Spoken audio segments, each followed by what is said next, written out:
He dreamt of a world where all were equal. But in 1958, that dream was nearly shattered by an act of violence.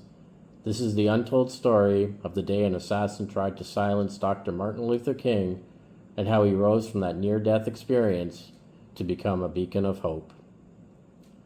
1958 was a crucial year in the civil rights movement. Following the landmark Brown versus Board of Education ruling in 1954, resistance to progress grew, especially in the South. Dr. Martin Luther King Jr., a prominent leader of the fight for equality, was gaining national attention for his work, including his leadership in the Montgomery Bus Boycott. But in Harlem, New York, an alarming event would test King's resolve in a way he never expected.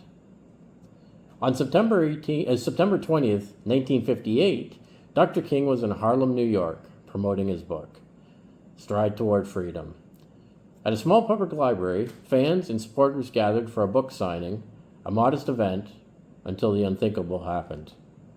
As Dr. King autographed copies of the book, a woman in the crowd, Izola Curry, approached him. She was carrying a letter, claiming to be a follower of King's work. As he leaned over to read it, Curry, who was later found to be suffering from a mental illness, struck. She pulled out a letter opener and stabbed Dr. King in the chest near his heart. The crowd gasped in horror. Blood soaked King's shirt. Izola Curry, screaming, was immediately subdued by security. Miraculously, King survived. The blade had missed his heart by just a few inches. King spent several days in the hospital. Doctors performed surgery and removed the blood clot forming in his lung.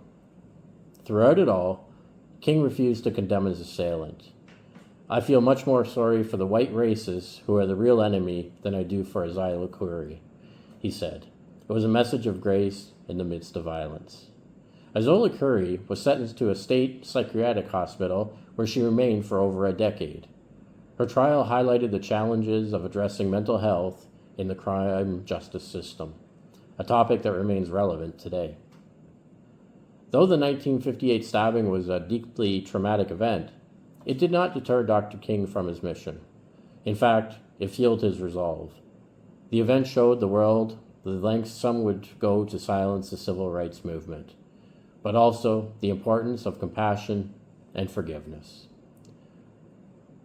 The stabbing became a turning point for King and the civil rights movement. It reminded citizens and leaders alike of the cost of progress and the need to continue fighting for justice with strength and grace. Dr. Martin Luther King Jr. once said, darkness cannot drive out darkness, only light can do that. In the face of violence and hatred, he chose the light. This story is a testament to a leader's courage and to a dream that no knife can silence. Thank you for watching today. If you like what you watched, please subscribe to the channel. The Daily Pastcast posts new videos every day of something that happened on this day in history. We'll see you tomorrow on September 21st.